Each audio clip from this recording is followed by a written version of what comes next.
का खालसा वाहिगुरु जी की फतेह। साडी जो विचार लड़ी चल रही है चरित्रोपख्यान दे उत्ते, पिछली वीडियो विच असी चरित्र नंबर 22 विचारिया सी। चरित्र नंबर 21, 22 ते 23 इक्को ही कहानी दे हिस्से हैं। पिछे असी विचार चुके हाँ कि वो जिहड़ा राजा आनंदपुर दा राजा, आनंदपुर दा राजा ते नाल लिखिया आनंदपुर दा गुरु, वो उस औरत कोलों उसनूं भुलेखा पा के भज आया सी अते उसदे भरा नूं बंदी खाने विच बंद कर दिता सी। हुण 23 नंबर चरित्र में जदों सवेर होई ते सारे लोग जागे अते अपने अपने काम लग गए। राजा महल तो बाहर आया अते सभा विच बैठ के उसने दीवान लगाया। राजा दीवान नहीं लाउंदा, सभा बुलाउंदा है। दीवान लाउणा जिहड़ा शब्द है वो गुरमत दा है, राजियां दा नहीं।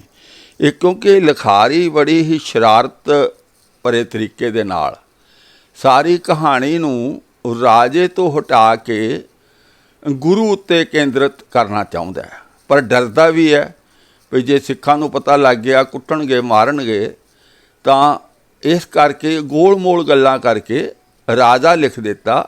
फिर राजे ने दीवान सजाया, अपना दीवान जिहड़ा है लगाया। सवेर होण ते उस इस्त्री ने प्रेम नूं त्याग के गुस्सा पाल लिया अते जो जुत्ती अते पामरी सी सब नूं विखा दित्तियां। असीं पिछे कहानी नाल थोड़ा संबंध बना लईए कि आनंदपुर दा राजा जिहड़ा सतलुज नदी दे कंढे ते जिहड़ी देवी दा मंदिर है, नैना देवी दे मंदिर दे कोल कहलूर रियासत दे विच वो जिहड़ा राजा गुरु वो एक औरत कोलों, नौजवान औरत कोलों मंत्र सीखण अद्धी रात नूं इकल्ला भेस बदल के गया सी। उत्थे कहानी चरित्र उस औरत ने होर कीता। उत्थों किसी तरह वो भज के आया सी ते उसदे औरत दे भरा नूं चोर बना के आ गया सी। इत्थों तक कहानी असीं पढ़ चुके हाँ। हुण अगे असीं हुण राजा सवेर होई, राजे ने अपना दीवान सजाया, उधर औरत ने भी वो दोनों चीज़ां जिहड़ी जुत्ती ते पामरी, सियाल नूं पहनण वाला एक वस्त्र पामरी, वो लोकां नूं दिखा दित्ती। हो सकदा क्या होवेगा कि राती इत्थे चोर आया सी, चोर जदों रौला पिया ते भज गया, उहदी पामरी ते जुत्ती इत्थे रह गई, जां होर कोई कहानी उस औरत दे मन विच होवेगी। उधरों ये जिहड़ा राजा गुरु इसने दीवान लगाया। राजे ने सभा विच बोल कहे की कहा कि किसी ने साडी जुत्ती अते पामरी चुरा लई है। हालांकि एक कोरा झूठ सी, पुरानी चलती कहानी अनुसार तां ये राजा जदों उस औरत कोल मंत्र सीखण गया सी और उस औरत ने अपने नाल संबंध बनाउण नूं कहा सी तां ये उत्थों उसनूं भुलेखा दे के भज के आया सी। पर इत्थे ये राजा ये गुरु झूठ बोल रहा कि मेरी जुत्ती अते पामरी किसी ने चुरा लई है। उस बारे जो सिख सानू दसेगा तां उस दे नेड़े काल नहीं आवेगा। देखो हर शब्द विच डूंघाई है, शरारत है। भी राजा मौत नूं रोक सकदा कि जिहड़ा सिख, फिर सिख ਸਿਪਾਹੀ ਨਹੀਂ, ਰਾਜੇ ਦਾ ਸਿੱਖ ਨਹੀਂ ਹੁੰਦਾ, ਰਾਜੇ ਦਾ ਸਿਪਾਹੀ ਹੁੰਦਾ। ਭਾਈ ਇਹ ਬੰਦਾ ਗੋਲ ਮੋਲ ਗੱਲਾਂ ਕਰਕੇ ਅਸਲ ਵਿੱਚ ਸਾਡੇ ਗੁਰੂ ਨੂੰ ਕਲੰਕਿਤ ਕਰਨਾ ਚਾਹੁੰਦਾ ਹੈ। ਗੁਰੂ ਦਾ ਨਾਂ ਨਹੀਂ ਲਿਆ, ਪਰ ਆਨੰਦਪੁਰ ਦਾ ਨਾਂ ਲੈ ਲਿਆ। ਰਾਜੇ ਤੋਂ ਗੱਲ ਸ਼ੁਰੂ ਕਰਕੇ ਗੁਰੂ ਤੱਕ ਆ ਗਿਆ, ਫਿਰ ਰਾਜੇ ਦੀ ਗੱਲ ਕਰਦਾ ਹੈ, ਔਰ ਫਿਰ ਵਿੱਚ ਸਿੱਖ, ਜਿਹੜਾ ਮੇਰਾ ਸਿੱਖ ਸਾਨੂੰ ਦੱਸੇਗਾ ਤਾਂ ਉਸ ਦੇ ਨੇੜੇ ਕਾਲ ਨਹੀਂ ਆਵੇਗਾ। ਰਾਜਾ ਮੌਤ ਨੂੰ ਰੋਕ ਨਹੀਂ ਸਕਦਾ, ਪਰ ਇਹ ਧਾਰਮਿਕ ਦੁਨੀਆ ਵਿੱਚ ਇਹ ਮੰਨਿਆ ਜਾਂਦਾ ਕਿ ਧਾਰਮਿਕ ਲੋਕ ਜਿਹੜੇ ਰੱਬੀ ਪੁਰਸ਼ ਹੁੰਦੇ ਹਨ, ਉਹ ਮੌਤ ਨੂੰ ਰੋਕ ਸਕਦੇ ਹਨ, ਇਹ ਮੰਨਿਆ ਜਾਂਦਾ। ਤਾਂ ਇਹਦਾ ਮਤਲਬ ਸਿੱਧੀ ਗੱਲ ਹੈ, ਇਸ ਲਿਖਾਰੀ ਦਾ ਇਸ਼ਾਰਾ ਰਾਜੇ ਦਾ ਨਾਂ ਵਰਤ ਕੇ ਗੁਰੂ ਵੱਲ ਨੂੰ ਹੈ, ਕਿਉਂਕਿ ਅੱਗੇ ਆ ਗਿਆ ਸਿੱਖ, ਜਿਹੜਾ ਸਿੱਖ ਦੱਸੇਗਾ। ਗੁਰੂ ਦੇ ਮੁਖ ਤੋਂ, ਅੱਗੇ ਸੁਣੋ ਹਰ ਚੀਜ਼ ਸਪਸ਼ਟ ਕਰੀ ਜਾ ਰਿਹਾ, ਗੁਰੂ ਦੇ ਮੁਖ ਤੋਂ ਬੋਲ ਸੁਣ ਕੇ ਸੇਵਕ ਭਾਵ ਸਿੱਖ ਗੱਲ ਨੂੰ ਲੁਕਾ ਨਾ ਸਕੇ। ਕਿਉਂ? ਅਤੇ ਜੁੱਤੀ ਅਤੇ ਪਾਮਰੀ ਸਹਿਤ ਉਸ ਇਸਤਰੀ ਸੰਬੰਧੀ ਦੱਸ ਦਿੱਤਾ। ਹੁਣ ਇੱਕ ਗੱਲ ਇੱਥੇ ਲਿਖਾਰੀ ਹੋਰ ਜ਼ਾਹਰ ਕਰ ਰਿਹਾ ਕਿ ਉਹ ਜਿਹੜੀ ਨੂਪ ਕੌਰ ਸੀ ਨਾ, ਉਹ ਕਿਤੇ ਸ਼ਹਿਰ ਦੇ ਪਰਲੇ ਪਾਸੇ ਨਹੀਂ ਰਹਿੰਦੀ ਸੀ, ਭਾਵ ਉਸੇ ਕੰਪਲੈਕਸ ਵਿੱਚ ਨੂਪ ਕੌਰ ਸੀ। ਉਸ ਇੱਥੋਂ ਲੱਗਦਾ, ਕਿਉਂਕਿ ਅਦਰਵਾਈਜ਼ ਹੋਰ ਅਗਰ ਦੂਜੀ ਤਰ੍ਹਾਂ ਸੋਚੀਏ ਤਾਂ ਉਦੋਂ ਨਾ ਤਾਂ ਮੋਬਾਈਲ ਫੋਨ ਸਨ, ਨਾ ਟੈਲੀਫੋਨ ਸਨ, ਕੋਈ ਵੀ ਅੱਜ ਦਾ ਜ਼ਰੀਆ ਉਸ ਵੇਲੇ ਨਹੀਂ ਸਨ। ਦੇ ਸ਼ਹਿਰ ਦੇ ਪਰਲੇ ਪਾਸੇ ਕੋਈ ਘਟਨਾ ਵਾਪਰੀ ਹੋਵੇ ਤਾਂ ਸਵੇਰੇ ਸੁੱਤੇ ਉੱਠਦਿਆਂ ਨੂੰ ਸ਼ਹਿਰ ਦੇ ਦੂਜੇ ਪਾਸੇ ਲੋਕਾਂ ਨੂੰ ਕਿਵੇਂ ਪਤਾ ਲੱਗ ਜਾਊ? ਮੁਸ਼ਕਲ ਹੈ ਨਾ। ਪਰ ਜਦੋਂ ਗੁਰੂ ਸਾਹਿਬ ਨੇ ਜਾਂ ਰਾਜੇ ਨੇ ਇੱਧਰੋਂ ਕਿਹਾ ਵੀ ਜਿਹੜਾ ਸਿੱਖ ਮੇਰੀ ਇਹ ਜੁੱਤੀ ਤੇ ਪਾਮਰੀ ਵਾਲੇ ਖਬਰ ਲੈ ਕੇ ਆਵੇ, ਉਹਨੂੰ ਮੌਤ ਨੇੜੇ ਉਹਦੇ ਨਹੀਂ ਆਵੇਗੀ, ਉਸੇ ਵੇਲੇ ਸਿੱਖਾਂ ਨੇ ਫਿਰ ਦੱਸ ਦਿੱਤਾ ਕਿ ਭਾਈ ਉਹ ਤੁਹਾਡੀ ਜੁੱਤੀ ਤੇ ਪਾਮਰੀ ਤੇ ਫਲਾਨੀ ਜਗ੍ਹਾ ਹੈ। ਤਦ ਰਾਜੇ ਨੇ ਇਸ ਤਰ੍ਹਾਂ ਕਿਹਾ ਕਿ ਉਸ ਨੂੰ ਪਕੜ ਕੇ ਮੇਰੇ ਕੋਲ ਲੈ ਆਓ, ਭਾਵ ਜਿਸ ਔਰਤ ਕੋਲ ਮੇਰੀ ਜੁੱਤੀ ਅਤੇ ਪਾਮਰੀ ਹੈ, ਉਸ ਨੂੰ ਪਕੜ ਕੇ ਮੇਰੇ ਕੋਲ ਲੈ ਆਓ। ਜੁੱਤੀ ਤੇ ਪਾਮਰੀ ਵੀ ਨਾਲ ਲਿਆਉਣਾ ਅਤੇ ਮੇਰੇ ਕਹੇ ਬਿਨਾ ਉਸ ਨੂੰ ਨਹੀਂ ਡਰਾਉਣਾ।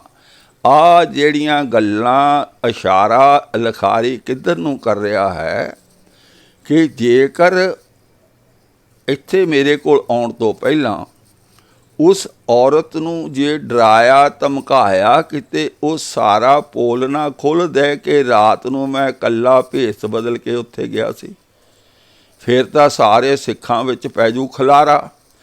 ਨਾਲ ਇਹ ਉਹਨਾਂ ਨੂੰ ਤਗੀਦ ਕਰ ਦਿੱਤੀ ਵੀ ਉਹਨੂੰ ਫੜ ਕੇ ਲਿਆਵੋ, ਔਰਤ ਨੂੰ ਜੁੱਤੀ ਤੇ ਪਾਮਰੀ ਵੀ ਨਾਲ ਲਿਆਵੋ, ਪਰ ਇੱਕ ਗੱਲ ਦਾ ਖਿਆਲ ਰੱਖਣਾ, ਉਸ ਨੂੰ ਡਰਾਉਣਾ ਨਹੀਂ, ਭਾਵ ਉਸ ਤੋਂ ਕੁਝ ਪੁੱਛਣਾ ਨਹੀਂ, ਸਿਰਫ ਲੈ ਕੇ ਆ ਜਾਓ।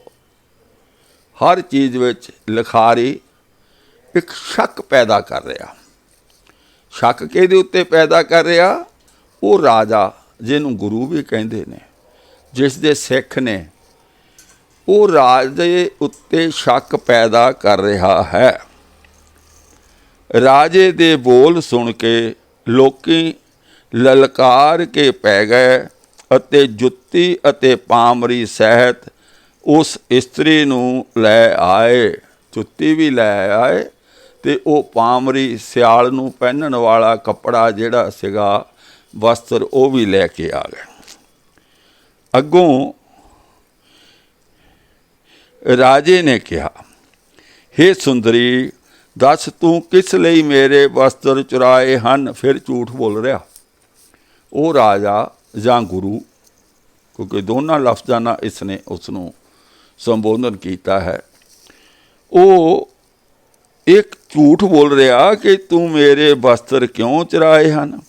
ਇਹਨਾਂ ਸੂਰਮਿਆਂ ਦੀ ਭੀੜ ਨੂੰ ਵੇਖ ਕੇ ਵੀ ਤੇਰੇ ਮਨ ਵਿੱਚ ਡਰ ਪੈਦਾ ਨਹੀਂ ਹੋਇਆ? ਜੋ ਆਦਮੀ ਚੋਰੀ ਕਰੇ ਦੱਸੋ ਉਸ ਦਾ ਕੀ ਕੀਤਾ ਜਾਏ। ਤੈਨੂੰ ਇਸਤਰੀ ਜਾਣ ਕੇ ਛੱਡਦਾ ਹਾਂ, ਨਹੀਂ ਤਾਂ ਤੈਨੂੰ ਜਾਨੋਂ ਮਾਰ ਦੇਣਾ ਸੀ। ਰਾਜਾ ਉਸ ਇਸਤਰੀ ਨੂੰ ਡਰਾ ਰਿਹਾ, ਧਮਕਾ ਰਿਹਾ। ਉਸ ਦਾ ਮੂੰਹ ਪੀਲਾ ਪੈ ਗਿਆ ਉਸ ਇਸਤਰੀ ਦਾ, ਅਤੇ ਅੱਖਾਂ ਨੀਵੀਆਂ ਹੋ ਗਈਆਂ। ਉਸ ਦੀ ਛਾਤੀ ਧੜਕਣ ਲੱਗੀ ਅਤੇ ਮੂੰਹ ਵਿੱਚੋਂ ਗੱਲ ਨਹੀਂ ਸੀ ਕੀਤੀ ਜਾ ਰਹੀ। ਅਸੀਂ ਇਸ ਨੂੰ ਪੁੱਛਾਂਗੇ, ਤੁਸੀਂ ਕੁਝ ਨਹੀਂ ਕਹਿਣਾ। ਫਿਰ ਵਾਰ-ਵਾਰ ਉਹ ਰਾਜਾ, ਉਹ ਗੁਰੂ ਆਪਣੇ ਸੇਵਕਾਂ ਨੂੰ, ਸਿੱਖਾਂ ਨੂੰ ਕਹਿ ਰਿਹਾ ਵੀ ਜੋ ਕੁਝ ਪੁੱਛਣਾ ਇਹਦੀ ਇੰਟੈਰੋਗੇਸ਼ਨ, ਪੁੱਛ ਪੜਤਾਲ ਸਿਰਫ ਮੈਂ ਕਰਾਂਗਾ, ਹੋਰ ਬੰਦਾ ਇਹ ਤੋਂ ਕੋਈ ਗੱਲ ਨਹੀਂ ਪੁੱਛੇਗਾ। ਫਿਰ ਸ਼ੱਕ ਦੀ ਸੂਈ ਘੁੰਮ ਰਹੀ ਹੈ। ਲਿਖਾਰੀ ਐਸਾ ਕਰ ਰਿਹਾ ਹੈ। ਇੱਕ ਦਿਨ ਇਕਾਂਤ ਵਿੱਚ ਫਿਰ ਲਿਖਿਆ ਵੀ ਅਸੀਂ ਇਸ ਨੂੰ ਪੁੱਛਾਂਗੇ, ਤੁਸੀਂ ਕੁਝ ਨਹੀਂ ਕਹਿਣਾ। ਇਸ ਨੂੰ ਇਸ ਦੇ ਘਰ ਵਿੱਚ ਚੰਗੀ ਤਰ੍ਹਾਂ ਰੱਖੋ। ਇੱਕ ਦਿਨ ਇਕਾਂਤ ਵਿੱਚ ਬੁਲਾ ਕੇ ਨਿਰਣਾ ਕਰਾਂਗੇ। ਮੰਨ ਲਓ ਫਿਰ ਉਸ ਔਰਤ ਨਾਲ ਉਹ ਰਾਜਾ, ਉਹ ਗੁਰੂ ਜਿਹੜਾ ਸਮਝੌਤਾ ਕਰਨਾ ਚਾਹੁੰਦਾ ਹੈ, ਅੰਦਰ ਖਾਤੇ ਸਮਝੌਤਾ ਕਰਨਾ ਚਾਹੁੰਦਾ ਹੈ ਇਸ ਲਿਖੀ ਹੋਈ ਇਬਾਦਤ ਦੇ ਅਨੁਸਾਰ, ਕਿ ਅਸੀਂ ਇਕੱਲੇ ਬੁਲਾਵਾਂਗੇ ਅਤੇ ਫਿਰ ਇਸ ਨਾਲ ਗੱਲ ਕਰਾਂਗੇ ਅਤੇ ਤਦ ਇਸ ਨੂੰ ਸੁਖਪੂਰਵਕ ਜਾਣ ਦਿਆਂਗੇ। ਉਦੋਂ ਤੱਕ ਇਹ ਸਾਡੀ ਅੰਡਰ ਅਰੈਸਟ ਹੈ, ਹਾਊਸ ਅਰੈਸਟ ਹੈ। ਸਵੇਰ ਹੋਣ 'ਤੇ ਉਸ ਇਸਤਰੀ ਨੂੰ ਫਿਰ ਬੁਲਾਇਆ ਗਿਆ ਅਤੇ ਉਸ ਨੂੰ ਸਾਰੀ ਗੱਲ ਕਹਿ ਦਿੱਤੀ ਗਈ। ਤੂੰ ਕ੍ਰੋਧਿਤ ਹੋ ਕੇ ਸਾਡੇ ਉੱਤੇ ਚਰਿੱਤਰ ਬਣਾਇਆ ਸੀ। ਇਹ ਹੁਣ ਇਕੱਲਿਆਂ ਗੱਲ ਹੋ ਰਹੀ ਹੈ ਉਸ ਗੁਰੂ ਅਤੇ ਰਾਜਾ ਸਮਝ ਲਓ ਜਾਂ ਗੁਰੂ ਸਮਝ ਲਓ ਉਹਦੇ ਵਿੱਚ, ਅਤੇ ਉਸ ਔਰਤ ਨੂਪ ਕੌਰ ਦੇ ਵਿੱਚ ਬੁਲਾਇਆ ਗਿਆ। ਉਸ ਨੂੰ ਸਾਰੀ ਗੱਲ ਕਹਿ ਦਿੱਤੀ ਗਈ। ਤੂੰ ਕ੍ਰੋਧਿਤ ਹੋ ਕੇ ਸਾਡੇ ਉੱਤੇ ਚਰਿੱਤਰ ਬਣਾਇਆ ਸੀ ਅਤੇ ਅਸੀਂ ਵੀ ਤੈਨੂੰ ਚਰਿੱਤਰ ਵਿਖਾਇਆ ਸੀ। ਉਸ ਦੇ ਭਰਾ ਨੂੰ ਬੰਦੀਖਾਨੇ ਵਿੱਚੋਂ ਛੱਡ ਦਿੱਤਾ। ਉਸ ਇਸਤਰੀ ਨੇ ਕਈ ਢੰਗਾਂ ਨਾਲ ਬੇਨਤੀ ਕੀਤੀ ਕਿ ਮੈਂ ਫਿਰ ਇਸ ਤਰ੍ਹਾਂ ਵਿਚਾਰ ਮਨ ਵਿੱਚ ਨਹੀਂ ਲਿਆਵਾਂਗੀ, ਹੁਣ ਮੇਰਾ ਦੋਸ਼ ਮਾਫ ਕੀਤਾ ਜਾਏ। ਉਸ ਇਸਤਰੀ ਨੇ ਮਾਫੀ ਮੰਗ ਲਈ। ਅੱਗੋਂ ਜਿਹੜੀ ਗੱਲ ਆ, ਆਹ ਦੋ ਲਾਈਨਾਂ, ਇਹ ਨਿਰਾ ਪੋਇਜ਼ਨ ਹੈ, ਨਿਰੀ ਜ਼ਹਿਰ ਹੈ। ਉਹ ਜਿਸ ਨੂੰ ਅਗਰ ਸਿੱਖ ਸਮਝ ਜਾਣ, ਹਾਲੇ ਵੀ ਜਾਗ ਜਾਣ, ਹਾਲੇ ਡੁੱਲੇ ਵੇਰਾਂ ਦਾ ਕੁਝ ਨਹੀਂ ਵਿਗੜਿਆ। ਅਗਰ ਸਿੱਖ ਇੱਕ ਸੁਰ ਹੋ ਕੇ ਕਹਿ ਦੇਣ, ਭਾਈ ਇਸ ਗ੍ਰੰਥ ਨੂੰ ਸਾਡੇ ਘਰੋਂ ਚੱਕ ਕੇ ਬਾਹਰ ਲੈ ਜਾਓ, ਸਾਡਾ ਇਸ ਗ੍ਰੰਥ ਨਾਲ ਕੋਈ ਵਾਹ ਵਾਸਤਾ ਨਹੀਂ ਹੈ, ਇਹ ਕਿਸੇ ਸ਼ਰਾਰਤੀ ਨੇ ਉੱਤੇ ਪਾਤਸ਼ਾਹੀ 10ਵੀਂ ਲਿਖ ਕੇ ਇਸ ਨੂੰ 10ਵੇਂ ਪਾਤਸ਼ਾਹ ਦੇ ਗੱਲ ਮੜਿਆ ਹੈ, ਪਰ ਸਿੱਖੀ ਦਾ, ਗੁਰੂ ਦਾ ਇਸ ਗ੍ਰੰਥ ਨਾਲ ਕੋਈ ਵਾਸਤਾ ਨਹੀਂ ਹੈ। ਇਹ ਸਿੱਖਾਂ ਨੂੰ ਡਾਂਕੇ ਦੀ ਚੋਟ ਨਾਲ ਕਹਿਣਾ ਪੈਣਾ ਹੈ। ਜਦੋਂ ਤੱਕ ਅਜਿਹਾ ਨਹੀਂ ਕਹਿਣਗੇ ਉਦੋਂ ਤੱਕ ਸਿੱਖੀ ਅੱਗੇ ਇੱਕ ਕਦਮ ਵੀ ਨਹੀਂ ਪੁੱਟ ਸਕਦੀ। ਆਓ ਜਾਣੀਏ ਕੀ ਕਿਹਾ। ਹੇ ਇਸਤਰੀ, ਹੁਣ ਸਾਨੂੰ ਮਾਫ ਕਰ। ਮਾਫੀ ਕੌਣ ਮੰਗਦਾ? ਜਿਨ ਗਲਤੀ ਕੀਤੀ ਹੁੰਦੀ ਆ। ਇਸਤਰੀ ਤਾਂ ਪਹਿਲਾਂ ਮਾਫੀ ਮੰਗ ਚੁੱਕੀ ਹੈ, ਪਰ ਕਹਾਣੀ ਤਾਂ ਇਸਤਰੀ ਦੀ ਗਲਤੀ ਸੀ। ਰਾਜੇ ਦੀ ਜਾਂ ਗੁਰੂ ਦੀ ਗਲਤੀ ਇਹੀ ਸੀ ਕਿ ਉਹ ਮੰਤਰ ਲੈਣ ਕਿਉਂ ਗਿਆ, ਰਾਤ ਨੂੰ ਇਕੱਲਾ ਕਿਉਂ ਗਿਆ। ਪਰ ਇੱਥੇ ਕਹਾਣੀ ਕੁਛ ਹੋਰ ਸ਼ੱਕੀ ਬਣਾ ਦਿੱਤੀ ਗਈ ਕਿ ਭਾਈ ਉਹ ਜਿਹੜਾ ਰਾਜਾ, ਉਹ ਜਿਹੜਾ ਗੁਰੂ ਕਹਿ ਰਿਹਾ ਹੁਣ ਸਾਨੂੰ ਮਾਫ ਕਰ। ਅੱਗੇ ਹੋਰ ਬੜੀ ਸੀਰੀਅਸ ਗੱਲ ਹੈ, ਬੜੀ ਇੱਕ ਇੱਕ ਸ਼ਬਦ ਬੜਾ ਹੀ ਟੇਢਾ ਹੈ। ਮੈਂ ਫਿਰ ਅਪਰਾਧ ਨਹੀਂ ਕਰਦਾ। ਅਪਰਾਧ ਮਤਲਬ ਉਸ ਰਾਜੇ ਨੇ, ਉਸ ਗੁਰੂ ਨੇ ਕੋਈ ਅਪਰਾਧ ਕੀਤਾ ਹੈ ਜਿਸ ਦੀ ਉਹ ਮਾਫੀ ਉਸ ਔਰਤ ਕੋਲੋਂ ਮੰਗ ਰਿਹਾ ਹੈ। ਇਹ ਮੈਂ ਸਾਰੇ ਅਰਥ ਤੁਹਾਨੂੰ ਉਹ ਦੱਸ ਰਿਹਾ ਹਾਂ ਜਿਹੜੇ ਡਾਕਟਰ ਰਤਨ ਸਿੰਘ ਜੱਗੀ ਜੀ ਨੇ ਆਪਣੇ ਗ੍ਰੰਥ ਵਿੱਚ ਕੀਤੇ ਹਨ। ਮੈਂ ਆਪਣੇ ਕੋਲੋਂ ਇੱਕ ਸ਼ਬਦ ਨਹੀਂ ਕਹਿ ਰਿਹਾ, ਅਤੇ ਇਹ ਅਰਥ ਉਹਨਾਂ ਕੀਤੇ ਹਨ ਕਿ ਉਹ ਰਾਜਾ, ਉਹ ਗੁਰੂ ਉਸ ਇਸਤਰੀ ਕੋਲੋਂ ਮਾਫੀ ਮੰਗ ਰਿਹਾ ਹੈ ਅਤੇ ਇਹ ਵੀ ਕਹਿ ਰਿਹਾ मैं फिर अपराध नहीं करदा। एक जिहड़ी हुण आखिरी दो शब्द ने, उत्थों सिद्धा ही ये लिखारी उस गुरु दे गल उस मत्थे ते कलंक ला रहा है। वो गल ये है, उस इस्त्री दी 20,000 टके दी छमाही बन दिती गई। 20,000 मतलब 40,000 टका साल का उस इस्त्री नूं उस गुरु ने, उस राजा ने ओदी पेंशन ला दिती। किसे दी पेंशन जां कोई चीज़ किसे नूं कौन क्यों दिंदा, जदों उस तो बहुत वड्डी गलती हो जाती है। वो ये कहंदा कि मेरी कीती हुई गलती नूं तू किसे नूं दसना नहीं। आ तेरे जीवन सौखा करन लई हमेशा लई तेरे जिहड़ा आ पैसे तैनूं मिलते रहणगे, तू सुखी सांदी अपना जीवन बतीत कर, पर मेरी इज्जत मेरा पर्दा ढकी रखी। 40,000 टका साल का। अज तो कोई 50 साल पहलां जदों असीं भर्ती होए सी, साडी तनख्वाह 300 तो भी घट सी, साल दे 3600 रुपया। ते इत्थे 4,000 टका अज तो 350 साल पहलां दीयां गल्लां। उदों ओदी जिहड़ी है पेंशन ला दिती गई सी उस औरत की, जिस औरत को एक रात लई वो राजा जां वो गुरु गया सी। ਇਹ ਜਿਹੜੀ ਗੱਲ ਆ ਇੰਨੀ ਖਤਰਨਾਕ ਆ, ਕਿਉਂਕਿ ਇਸ ਤੋਂ ਪਹਿਲਾਂ ਜਿਹੜਾ 16 ਨੰਬਰ ਚਰਿੱਤਰ ਵਿੱਚ ਵੀ ਉਸ ਨੂੰ ਪੈਸੇ ਦਿੱਤੇ ਗਏ ਸੀ, ਉਹ ਵੀ ਇਹੋ ਜਿਹਾ ਹੀ। ਅਸਲ ਵਿੱਚ ਕੀ ਹੈ, ਇਹ ਲਿਖਾਰੀ ਦੀ ਮਨਸ਼ਾ ਕੀ ਹੈ? ਇਹ ਗੱਲ ਤਾਂ ਕਰਨੀ ਚਾਹੁੰਦਾ ਹੈ, ਪਰ ਜਿਵੇਂ ਨਾ ਡਰਦਾ ਡਰਦਾ, ਕਿਉਂਕਿ ਪਹਿਲਾਂ ਇਸ ਨੇ ਗੱਲ ਕੀਤੀ ਸ਼ੁਰੂ ਸਤਲੁਜ ਨਦੀ ਦਾ ਕੰਢਾ, ਉਦੋਂ ਆਨੰਦਪੁਰ ਨਹੀਂ ਲਿਖਿਆ, ਉਦੋਂ ਨੈਣਾ ਦੇਵੀ ਦੇ ਨੇੜੇ ਨਹੀਂ ਲਿਖਿਆ, ਉਦੋਂ ਇਹ ਸਾਰੀ ਰੈਫਰੈਂਸ ਨਹੀਂ ਦਿੱਤੀ। ਜਦੋਂ ਉਸਨੇ ਦੇਖਿਆ ਵੀ ਚਰਿੱਤਰ ਲਿਖ ਦਿੱਤੇ ਤਾਂ ਵੀ ਸਿੱਖਾਂ ਨੇ ਕੁਛ ਨਹੀਂ ਬੋਲਿਆ। ਜੇ ਅਸੀਂ ਸਤਲੁਜ ਨਦੀ ਦੇ ਕੰਢੇ ਦੇ ਉੱਤੇ ਉਹ ਇੱਕ ਗੁਰੂ ਜਾਂ ਰਾਜੇ ਦੀ ਗੱਲ ਕਰਕੇ ਹੌਲੀ ਹੌਲੀ ਲਿਖਿਆ ਤਾਂ ਵੀ ਸਿੱਖ ਚੁੱਪ ਰਹੇ। ਫਿਰ ਹੌਲੀ ਹੌਲੀ ਇਹ ਵੱਧਦਾ ਆ ਗਿਆ। ਫਿਰ ਜ਼ਾਹਰ ਕਰ ਦਿੱਤਾ ਕਿ ਆਨੰਦਪੁਰ ਸਤਲੁਜ ਨਦੀ ਦਾ ਕੰਢਾ, ਨੈਣਾ ਦੇਵੀ, ਕਹਿਲੂਰ ਰਿਆਸਤ, ਪਰ ਸਿੱਖ ਹਾਲੇ ਵੀ ਘੁੰਗਣੀਆਂ ਪਾ ਕੇ ਬੈਠੇ ਆ। ਹਾਲੇ ਵੀ ਕਹੀ ਜਾ ਰਹੇ ਨੇ ਕਿ ਇਹ ਜੀ ਗੁਰੂ ਗੋਬਿੰਦ ਸਿੰਘ ਜੀ ਨੇ ਇਹ ਜਿਹੜਾ ਹੈ ਚਰਿੱਤਰ ਪੁਰਾਣੇ ਗ੍ਰੰਥਾਂ ਦਾ ਉਲਥਾ ਕਰਕੇ, ਭਾਈ ਆ ਤਾਂ ਵਾਪਰੀ ਉਹਨਾਂ ਦੇ ਸਾਹਮਣੇ ਰਹੇ ਆ। ਕਿਹੜੇ ਪੁਰਾਣੇ ਗ੍ਰੰਥ ਦਾ ਉਲਥਾ ਕੀਤਾ ਭਾਈ? ਇਹ ਤਾਂ ਅਨੰਦਪੁਰ ਸਾਹਿਬ ਜਿਹੜਾ ਸ਼ਹਿਰ ਸ਼ੁਰੂ ਹੋਇਆ 19 ਜੂਨ ਤੇ 1665 ਨੂੰ, ਇਹ ਪੁਰਾਤਨ ਕਿਹੜੇ ਗ੍ਰੰਥ ਦਾ ਉਲਥਾ ਹੋਇਆ? ਇਹ ਤਾਂ ਸਾਹਮਣੇ ਜਿਹੜਾ ਲਿਖੀ ਹੋਈ ਗੱਲ ਤਾਂ ਗੁਰੂ ਸਾਹਿਬ ਦੇ ਨਾਲ ਸਿੱਧੀ ਸੰਬੰਧਿਤ ਬਣਾ ਰਹੇ ਨੇ, ਉਹਨਾਂ ਦੇ ਸਾਹਮਣੇ ਦੀ ਗੱਲ ਹੈ। ਭਾਵ ਸਿੱਧਾ ਹੀ ਗੁਰੂ ਗੋਬਿੰਦ ਸਿੰਘ ਜੀ ਦੇ ਗਲ ਸਭ ਕੁਝ ਪਾਉਣ ਦੀ ਕੋਸ਼ਿਸ਼ ਕੀਤੀ ਜਾ ਰਹੀ ਹੈ। ਮੈਂ ਸਾਰੀ ਸੰਗਤ ਨੂੰ ਦੋਨੋਂ ਹੱਥ ਜੋੜ ਕੇ ਬੇਨਤੀ ਕਰਦਾ, ਅਜਿਹਾ ਕੁਝ ਨਹੀਂ ਹੋਇਆ, ਅਜਿਹੀ ਕੋਈ ਕਹਾਣੀ ਨਹੀਂ ਹੈ। ਇਹ ਸਿੱਖੀ ਨੂੰ ਖਤਮ ਕਰਨ ਲਈ ਇਹ ਸਾਰੀਆਂ ਰਚਨਾਵਾਂ ਰਚੀਆਂ ਗਈਆਂ ਹਨ। ਸਿੱਖੋ, ਜਾਗ ਜਾਓ, ਬਚ ਜਾਓ, ਗੁਰੂ ਦੀ ਮਿੱਟੀ ਨਾ ਪੁੱਟੋ, ਗੁਰੂ ਨੂੰ ਜਲੀਲ ਨਾ ਕਰੋ, ਕਿਉਂਕਿ ਸਿੱਖ ਹਾਲੇ ਚੁੱਪ ਨੇ। ਹੁਣ ਜਦੋਂ ਅਸੀਂ 49 ਨੰਬਰ ਚਰਿੱਤਰ ਪੜ੍ਹਨਾ ਨਾ, ਹੁਣ ਜੋ ਸਿੱਖ ਕਹਿੰਦੇ ਗੁਰੂ ਦੀ ਬੇਇੱਜ਼ਤੀ ਹੁੰਦੀ ਤਾਂ ਹੁੰਦੀ ਰਹੇ, ਸਾਨੂੰ ਕੀ, ਮੈਨੂੰ ਇੰਝ ਲੱਗਦਾ ਵੀ ਗੁਰੂ ਦੀ ਹੋ ਰਹੀ, ਸਾਡੀ ਥੋੜ੍ਹੀ ਹੋ ਰਹੀ। ਫਿਰ 49 ਨੰਬਰ ਚਰਿੱਤਰ ਵਿੱਚ ਜਦੋਂ ਅਸੀਂ ਦੇਖਾਂਗੇ, ਉੱਥੇ ਇਸ ਨੇ ਸਿੱਖ ਦੀ ਉਹ ਮਿੱਟੀ ਪਲੀਤ ਕੀਤੀ ਹੈ, ਸਿੱਖਾਂ ਦੀ ਉਹ ਮਿੱਟੀ ਪਲੀਤ ਕੀਤੀ ਹੈ। ਫਿਰ ਤੁਹਾਨੂੰ ਸ਼ਾਇਦ ਕੋਈ ਸ਼ਰਮ ਆ ਜਾਏ, ਕੁਛ ਸਮਝ ਆ ਜਾਏ ਕਿ ਇਹ ਲਿਖਾਰੀ ਦੇ ਮਨ ਵਿੱਚ ਕਿੰਨੀ ਜ਼ਹਿਰ ਹੈ ਗੁਰੂ ਸਾਹਿਬਾਨ ਲਈ ਅਤੇ ਸਿੱਖਾਂ ਵਾਸਤੇ।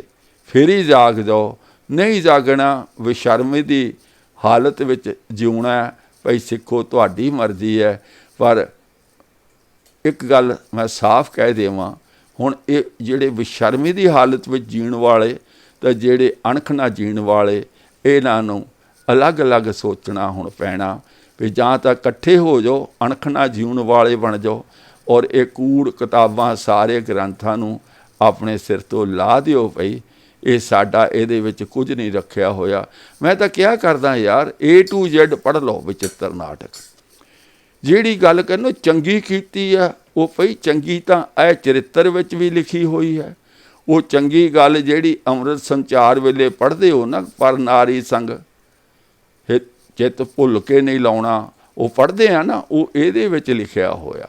ਮੈਂ ਪਿਛਲੀ ਵੀਡੀਓ ਵਿੱਚ ਦੱਸਿਆ ਸੀ, ਪੂਰਾ ਪੜ੍ਹ ਕੇ ਦੱਸਿਆ ਸੀ ਕਿ ਉਹ ਚੰਗੀਆਂ ਗੱਲਾਂ ਤਾਂ ਉਹਦੇ ਵਿੱਚ ਲਿਖਣੀਆਂ ਹੀ ਲਿਖਣੀਆਂ, ਕਿਉਂਕਿ ਤੁਹਾਡੇ ਜ਼ਹਿਰ ਜਿਹੜੀ ਤੁਹਾਨੂੰ ਦੇਣੀ ਸਾਨੂੰ ਦੇਣੀ ਹੈ ਉਹ ਸ਼ਹਿਦ ਵਿੱਚ ਵਲੇਟ ਕੇ ਹੀ ਤਾਂ ਦੇਣੀ, ਉੱਦਾਂ ਜ਼ਹਿਰ ਕੌਣ ਖਾਂਦਾ। ਅਤੇ ਇਸ ਕਰਕੇ ਆਓ ਜਾਗ ਜਾਈਏ ਗੁਰੂ ਦੇ ਅਸਲੀ ਸਪੁੱਤਰ ਬਣ ਜਾਈਏ।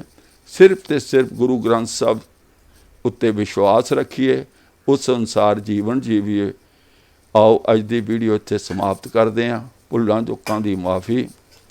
ਇੱਕੋ ਹੀ ਬੇਨਤੀ ਵਾਰ-ਵਾਰ ਭਈ ਇਹ ਜਿਹੜਾ ਸੱਚ ਦਾ ਗਿਆਨ ਹੈ, ਸੱਚ ਦੀ ਖੋਜ ਹੈ, ਇਸ ਨੂੰ ਆਪ ਸੁਣੋ ਅਤੇ ਵੱਧ ਤੋਂ ਵੱਧ ਇਸ ਨੂੰ ਸਾਂਝਾ ਕਰੋ, ਤਾਂ ਕਿ ਆਮ ਸਿੱਖ ਤੱਕ, ਜਿਹੜਾ ਸਿੱਖ ਗ੍ਰੰਥ ਨਹੀਂ ਪੜ੍ਹ ਸਕਦਾ, ਉਹਨਾਂ ਨੂੰ ਪਤਾ ਲੱਗ ਸਕੇ ਕਿ ਇਹਨਾਂ ਗ੍ਰੰਥਾਂ ਵਿੱਚ ਲਿਖਿਆ ਕੀ ਹੋਇਆ।